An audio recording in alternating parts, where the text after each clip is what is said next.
Welcome back, everybody, to another episode of the Depot Dive. I'm Ross McCorkle, and above me here on the screen is not Joe Clark. He's on vacation at Myrtle Beach for the week. We hope he's having a good time, but I'm sure many of you are familiar with this face.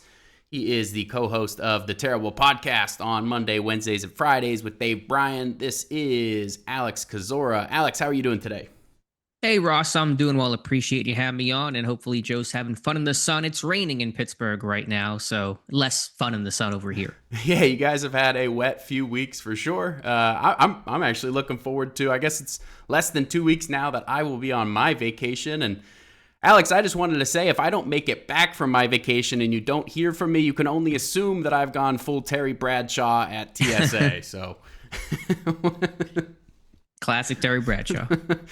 I've noticed a lot of the older folks in my life, as the older they get, they care less and less about what they say, and I feel like Terry Bradshaw is at the final stages of that progression. But we're going to dive into a few topics today. We're going to talk about the DeShon Elliott extension, which just happened last night, reported. Has the team made that official yet, or is that just basically still reported, but obviously credibly so at this point?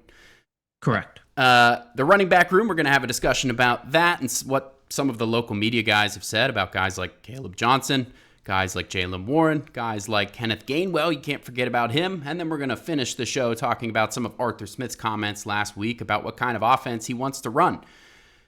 We're going to dive in first to the Elliott extension. This was a 2-year deal to tack on to the 1 year that he had remaining on his previous contract. The new money on that was just $6.25 million per season, so it's worth $12.5 million total over those 2 years tacked on, with $9.21 million in guarantees.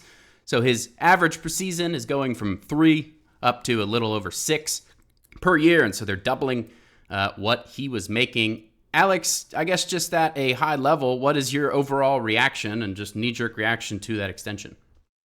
I was happy to see it get done. And this is a guy that was a really underrated and valuable and shrewd offseason signing last year. The headlines and highlights were about Patrick Queen's deal, the largest money contract for an outside free agent. Of course, Russell Wilson, the acquisition of Justin Fields. But Elliott arguably was the team's best player of the pickups before 2024. A steady tackler, a great box safety, fills and fits the run well.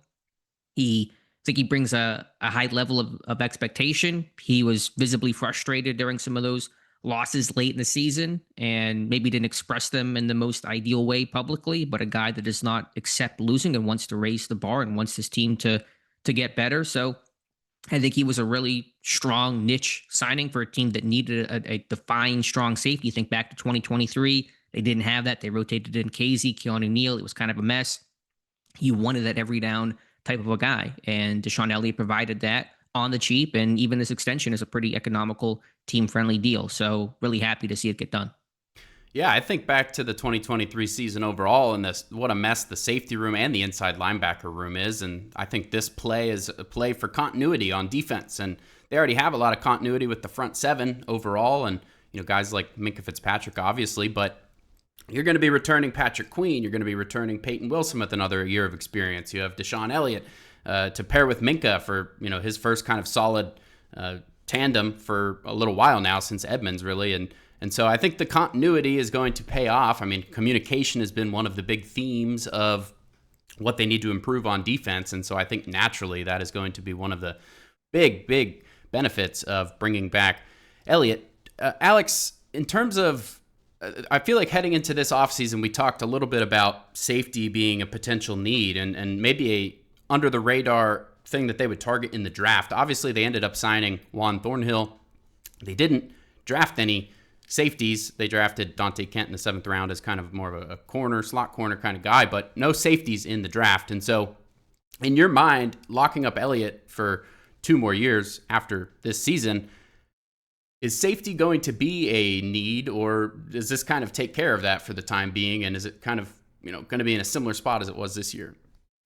Certainly improves the overall outlook. There may be some question about Minkah Fitzpatrick. What if he doesn't have a return to form season? Would he be guaranteed a roster spot in 2026? We'll cross that bridge if and when we come to it. I think Minkah can and is certainly capable of bouncing back, and his value extends beyond just the splash plays he made throughout the majority of his Steelers career.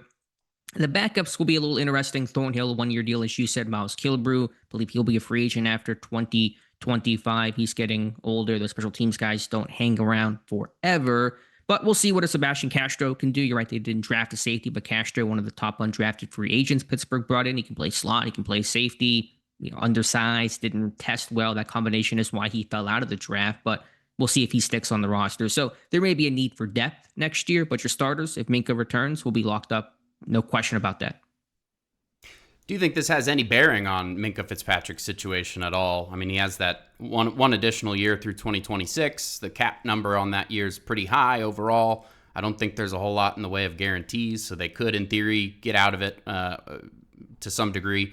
And obviously, there'll be some ramifications to that. But do you think that bringing back Elliott has any bearing on Minkah Fitzpatrick's situation beyond this season? Nothing negatively. To your point, it may be about continuity and trying to keep those guys together, or if Minkah is on the roster in 2026, which I still think is the likely case. I don't want to present this as saying that there's a good chance he'll be cut, but we'll see if the season doesn't go as planned for him or for the team. But no, I think they're independent thoughts. I think the opportunity was to sign a talented player like DeShon Elliott, who had a good year, deserved the money, and to get him locked up so you wouldn't have to enter next offseason wondering, are they going to be able to re-sign DeShon Elliott? If not, who is your starting strong safety in 2026? There was nobody really internally on the roster you could point to and say that's the internal replacement, especially after Ryan Watts medically retired. So you don't want to add more needs in a year in which you're likely searching for a quarterback, probably a left guard, maybe a receiver help, corner help, and whatever else pops up along the way. So this is really just about getting a talented player that fits your scheme well, locked up on a long-term deal. And that's the point about DeShon Elliott. He bounced around, was in Baltimore to begin his career, then went to Detroit, Miami, came to Pittsburgh. Find guys that are cheap but fit your system and can do exactly what you want them to do as a good, solid role player. That's DeShon Elliott as that box safety. And I think Pittsburgh and Elliott are a perfect match. Yeah, and some of Minkah Fitzpatrick's best years were when he had Terrell Edmonds. Not necessarily a great player, but he was steady, and he kind of knew how to work with him and work, alongside him for that extended period of time. And so having somebody back there who he's used to could potentially activate Minkah Fitzpatrick, and maybe we see a little bit of a return to form for him. We will see on that. I think that kind of wraps up that topic. We're going to move on to some of the running back discussion that I wanted to have. Some of the local media guys have praised the various running backs in the Steelers running back room, and I'm pretty curious what you think overall, Alex, about the division of labor. I think Ray Fittipaldo of the Pittsburgh Post-Gazette is kind of predicting a 50-50 split in terms of touches for Kaleb Johnson and Jaylen Warren. I think he says Warren will maybe start out the season a little more heavy, and by the end of the season, maybe it'll flip. And so you come to that 50-50 split. Alex, do you think, where do you come in on that? Do you think that it will be a 50-50 split? How does Gainwell maybe factor into that situation? There's a bit of a wait and see approach, obviously, when you have a pretty new looking backfield, a new free agent addition in Kenneth Gainwell, of course, the rookie, and Kaleb Johnson. Arthur Smith loves himself a good running back committee, and so I imagine they're all going to get involved. There'll be ebbs and flows probably in game. So what will it look like overall? Probably saying 50-50 is a safe bet. Is that going to be reflective of every single game? Probably not. Of the season totals, perhaps. I think Johnson will have, at least initially, an early down role, pass protection, receiving, not really his calling cards. Do you want a rookie to protect a 41-year-old Aaron Rodgers? Probably not. And so maybe that does lend itself to Johnson getting some more carries because he's getting more of the first and second down work. I assume Jaylen Warren, at least to start, will be the third down back, the role he's held for most of his Steelers career as a guy that I think is really strong in pass pro and is a capable receiver out of the backfield. Gainwell will also get mixed in. He can pass protect a little bit. He can catch, and they'll move him around. So it's hard to really give a clean and neat outline of the division of labor, especially knowing Arthur Smith's tendencies to kind of get everybody involved. So I think early on to start the season, Warren will still be the starter, will still sit atop the depth chart. We'll see Johnson get first and second down work primarily. Warren will certainly get that as well. And then Warren will come in as a third down back with Gainwell sort of mixing in. I wish I could give you good, clean percentages. I probably can't, but there'll be a committee approach. It certainly will not be one guy dominating the touches or the backfield workload. Yeah, and I feel like Gainwell's a little bit of a forgotten man in this combination, and there's a question about how much work you can get for a third running back overall, especially as the Steelers might trend a little bit more towards passing with Aaron Rodgers in the mix. But I thought there was some interesting comments from Eddie Faulkner, the running back coach, about Gainwell. Let me pull that up here. Quote, the addition of Kenny G has been fantastic because he offers us something from out of the backfield as a route runner and playing split out and getting into some personnel where we got multiple running backs in the game. So that's exciting, Faulkner said. All right. So, I mean, do you think this means like back in the day when they had Le'Veon Bell kind of lining out in the slot, like do you anticipate seeing that a good amount? Or, I mean, that kind of is what Faulkner, I guess, made it sound like. Well, it's June in the spring. We're talking about pony backfields. I feel like we do that every single off season, and then the plan never comes to fruition once the games start to count. Yeah, I think Gainwell was brought in for partially that reason. Think about what he did to Pittsburgh in that Eagles game. He had those 3 third down receptions, and some of that was being split out. So you want to lean on that as a kind of quasi receiver. Pittsburgh, in a sense, had some interest in doing that with Cordell Patterson a year ago, where he almost was the number 5 receiver when lines got thin during some games. The Chargers game comes to mind. Patterson was playing a decent amount of split out receiver snaps. And so you're not saying Gainwell's going to work to that degree, but you're going to utilize his skill set, which is a more quick than fast type of player that can win out there in one-on-one matchups in space. So yeah, I think you'll see Gainwell mixed in. How do you think, how would you use, if you're Eddie Faulkner, if you're Arthur Smith-Ross, how do you try to make Gainwell fit into all these pieces? Yeah, I mean, I have some interest in getting him involved in kind of that slot receiver type of role, but the Steelers have got some slot receivers that I'm also very interested in seeing a lot of this year, like Roman Wilson, like Calvin Austin. And so, I mean, and how much does Arthur Smith use those, 3 receiver kind of packages anyways? I think last year a little bit more than, I think this year a little bit more than maybe last year, but I think overall we're still going to see a lot of run-heavy stuff. We're going to talk about that with the next topic. But Cordell Patterson had 110 total snaps last year. That was including a little stretch of him being injured, and also that's including a little stretch of Jaylen Warren being injured where he had to pick up a little extra of the slack. So 110 total offensive snaps, 44 total touches during that time. And so I want to say that Gainwell's going to have a bigger role than that, but I also don't know how they're going to fit him in. So I'm a little puzzled about where he comes in there. But Mark Cabali was supposedly talking to, he maybe said a scout, but at the very least, it sounded like a team source of some variety. And he said, the team source supposedly told him, look out for number 14. Man, are we glad we got him. And so it sounds like they're internally pretty high on Gainwell. And if that's the case, then maybe he does have a bigger role. I mean, Breece Hall for the Jets last year had quite a few receptions. Aaron Rodgers had quite a few completions to his running back position overall last season. And so, maybe he does kind of carve out a role there. I would love to see it. I think the Steelers have underutilized that aspect of their game. They've had some of the check down stuff for sure, but I would like to see more kind of, I don't know, back when they had Le'Veon Bell and they had more design stuff for the running backs. I would definitely like to see that. Anything else on this topic, Alex, that comes to mind? Well, a couple quick thoughts. Yeah, with Gainwell, you don't have to take off a receiver to have Gainwell split out. You can motion him out. You can run some empty backfields. You can do some different stuff just to get guys out there in space and let Rodgers be the point guard, which is really what he is. He's distributing the ball and getting it to his eligibles. So you don't have to remove somebody just to get Gainwell out there in space like that. We also talk about so often this time of year, at least on Steelers Depot, the screen game. Can that become more effective with an athletic offensive line? If guys can play to potential, Broderick Jones, Troy Fautanu, Mason McCormick, Zach Frazier, can that become more effective? But I'm with you. I think the running backs will be involved in the passing game. As you mentioned, to your point, Jets running backs caught, I think, at least 75 receptions last year, maybe even more than that. Hall leading the way. I think you'll see that reflected this year in Pittsburgh. One reason why Rodgers has a really quick snap to throw time is because he finds his check down. He's not super mobile. He wants to get the ball out to his safety valve, and that's often to his running back. And so that's why that ball comes out in 2.5, 2.6 seconds or so, which is a stark contrast to Fields and Wilson last year when they were around 2.8, 2.93 seconds or so. So yeah, I think those guys will get involved. I think they'll find a way to make it work, and it's a good problem to have if you have too much talent at running back. And so it's game plan dependent. How do we want to win this day? What are strengths and weaknesses of the defense? How can we exploit that? And so that's why it's hard to really give a concrete answer of this is the plan, because it'll vary week to week.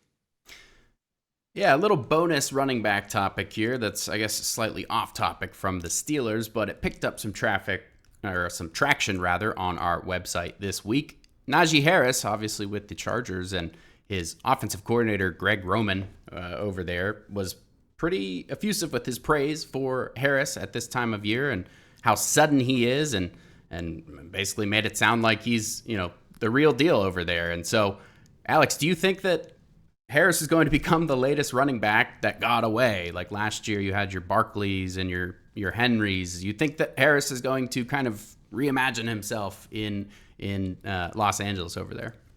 Not to that degree. I don't think anyone is. And yeah, I know you're just kind of exaggerating a little bit in that commentary, but if anything, it'll be a little more Josh Jacobs if he does kind of reach another level to his game. I love the fit. The Chargers and Harris seems like a perfect marriage. Of course, Harris goes back close to home in California. He embodies the physical element that Harbaugh wants to be about from his Michigan days, carry that over to LA. He'll be the hammer for that team. But it is June, and every offensive coordinator and every team's touting their new offensive weapons and their personnel and the guys they have as looking like the greatest pickups in the world. So I imagine things will come back to earth whenever the games start to count. But I think Harris will have a good season. It'll probably be relatively similar to what he's had in Pittsburgh. I don't know exactly how the split's going to work over there in terms of they drafted Marion Hampton, and so that's a first-round guy you're going to get involved, certainly. So I don't imagine Harris will be the bell cow back that he was early in his Steelers career. But I think Harris will have success, and if that offensive line can block pretty well for Harris, then it'll probably be a little more efficient than he was in Pittsburgh. Fair enough. Along the same lines of the running back conversation, I wanted to talk about some comments that Arthur Smith made last week during minicamp, and let me pull that up here. He said, quote, "We'd love to be more balanced. Obviously, as your roster evolves, you don't bring Aaron Rodgers in here and sign DK Metcalf for all that money to go run the wishbone. So you try to play to the strength of your team." And I think we saw some of that last year. He talked about pretty recently that he had to kind of pivot his whole offensive scheme because of the personnel available to him. He might have, preferred to run some more outside zone, but he wasn't able to because, whether it was Najee Harris, whether it was the young offensive line, or a combination of both, they just didn't really have the personnel to execute that scheme. And so I think we've seen Arthur Smith pivot in the past, and now that he has Aaron Rodgers and DK Metcalf, I mean, just pulling up what Aaron Rodgers did last season, I think he had the second most pass attempts in general. The Jets only ran about 36% of the time, which was near the bottom of the league. And on the flip side, the Steelers ran a hair under 50% of the time, which was one of the top rates in the league. And so where do you see that settling in terms of which force will be greater, Arthur Smith's desire to run or Aaron Rodgers just being the quarterback that he is and just, historically passing a lot of the time? Do you think it's going to be, similar to last year? How much do you think it's going to shift? I made the joke during the podcast when we discussed those Arthur Smith wishbone comments. He had made that comment, I think, during the playoff game or sometime late last season, which means he either truly hates the wishbone or secretly loves the wishbone and wants to run it at some point. We'll see. He's a run-heavy kind of a guy, so I kind of lean towards the latter. But I think it'll generally be the same structure in every year but one in which Arthur Smith has been the coordinator or head coach of a team. His team has finished top 5 in rushing attempts, and Pittsburgh was 4th in rushing attempts last year. Now, maybe that number gets reduced a little bit by the acquisitions of Rodgers and Metcalf, and really, frankly, just by not having the quarterback run as much. You take away Justin Fields' rushing attempts, you take away Russell Wilson's scrambles. Rodgers will not be doing much of that this year. He'll be hitting his checkdowns instead, as we just talked about. And that will naturally bring down that rushing attempt number and buoy the passing attempt number. But overall, Arthur Smith wants to run the ball. Of course, if you're a team that's winning and has the lead, you're running the ball. That's one reason why the Jets threw so much. If you look at the first half splits between run and pass, the Jets were about 50-50. Steelers were still more run heavy than the Jets were last year, but the splits were a lot closer. When you're a 5-win team, you're throwing the ball late, you're trying to catch up. But obviously, no one wants Aaron Rodgers to be second in the NFL with 584 passing attempts as he was last season. So making me choose here, I'm going to say it's still going to tilt pretty clearly towards the run game because that has always been Arthur Smith's personality. And you're hopefully winning and playing competitive football, you're running late. Yeah, I think a lot of people probably have mixed feelings about that. I think a lot of people are hoping for a more explosive passing game. I mean, even Arthur Smith has mentioned the word explosive several times this offseason. Well, really, particularly when talking about Kaleb Johnson, and so more towards the running game there. But I think they would like to get more explosive in general, and hopefully Aaron Rodgers can bring them to that. But sure, but you don't have to throw more to be more explosive. That's about efficiency, and Pittsburgh has to be more efficient, and the run game have to get bigger plays there. They have one run of 40-plus yards over the last 4 seasons. That's dead last in the NFL. They actually got a decent amount of 20-plus yard plays overall last year, but it really waned down the stretch, as did everything else. And so you don't have to just throw more to get more explosive attempts. You just have to be more efficient in going about that. I didn't plan on talking about this, but Roman Wilson... Calvin Austin III was kind of dubbed the wide receiver 2 by Zach Azzanni. And so along those same lines, if the Steelers are going to kind of lean more towards the running game and Calvin Austin III is kind of the wide receiver 2 within the offense, where does that leave somebody like a Roman Wilson? Like in terms of how do you get somebody like him involved? If you're probably running top 5, volume in the league, you want to feature DK Metcalf, Calvin Austin III's in there. You need to get stuff in there for the tight ends. Roman Wilson seems to be getting a lot of hype, but how or where does he actually fit in?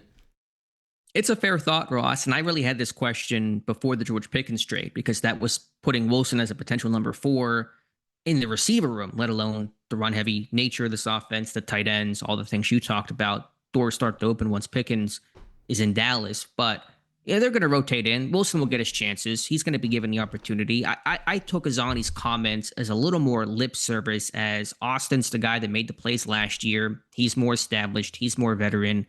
Roman Wilson will have to earn it, and that's fair, and that's the way it should be. Austin had 38 receptions last season. He had a bunch of big plays. He was actually a really efficient big play receiver. He made a lot of progression. He had a punt return touchdown, the team's first since 2019. Roman Wilson played 5 snaps and didn't catch a pass and was hurt most of the season. So that's a guy that obviously has a whole lot to earn, a la the way that Austin did after missing his rookie year. So I have no real concern about Wilson getting an opportunity. Now, will it manifest itself into high-level production? Probably not, for the reasons you mentioned. But if there can be progress and if he can be opportunistic on the 25, 30 plus receptions he gets, and that's what I focus on more. I've had this debate with Dave Ross. What is a good over-under on the number of receptions for Roman Wilson this year? I have struggled trying to come up with that number for the reasons you stated. Yeah, I mean, I think we have to look at Calvin Austin III and how he got included when he came back from basically missing his whole year there as a rookie as well, and he only had 17 receptions for 180, so maybe we set it at 25 just to be a little generous to Roman Wilson, and maybe the slightly increased passing that they're doing this year with Aaron Rodgers. So maybe like a 20-25 is my over-under I would set, and I would hope it's over, but I have a hard time kind of seeing where those would come from. I will say with Austin, that was the Matt Canada era still, and it felt like Canada had no idea how to use him, which is a blanket statement you could apply to most of the Steelers offense. Austin had that one big catch for their touchdown against the Raiders, and then really wasn't heard of again until the playoff loss against Buffalo. I think Arthur Smith can better lean and utilize the skill sets of each player.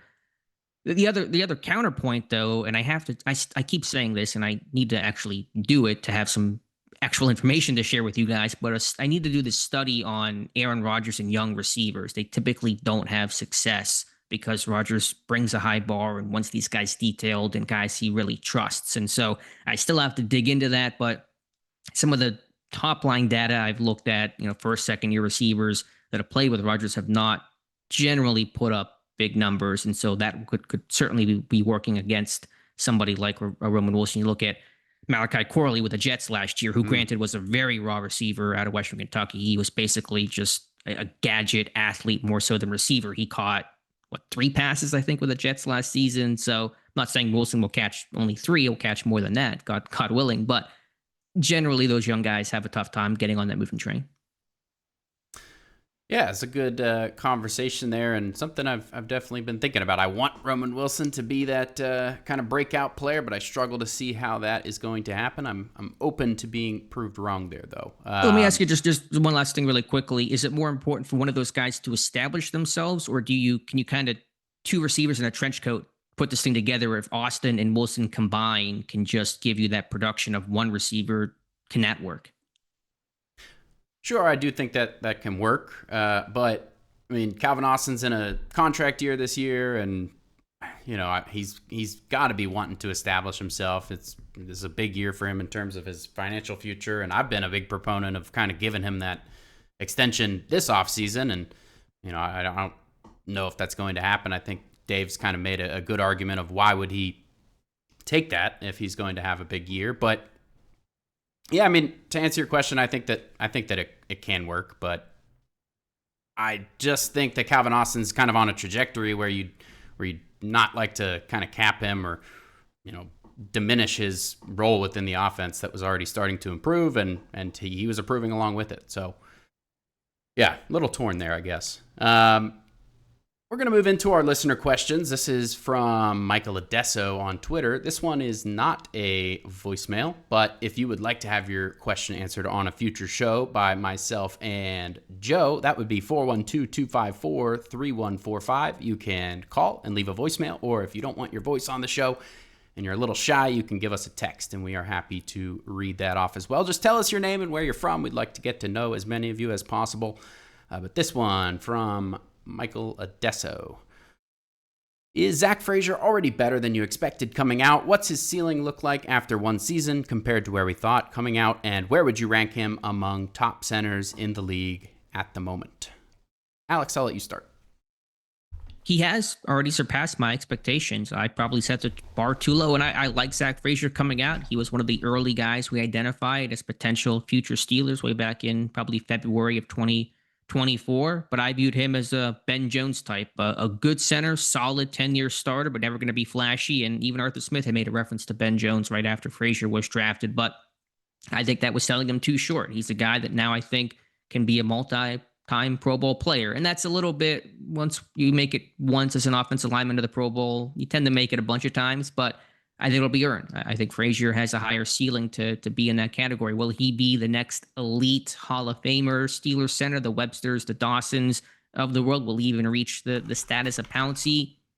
I'm not going to go that far, not yet, but I think he can be a multi-time Pro Bowler. Where does he fit in terms of the centers across the NFL? I'd have to pull up a depth chart of every center. I know PFF has ranked him top 3, top 5.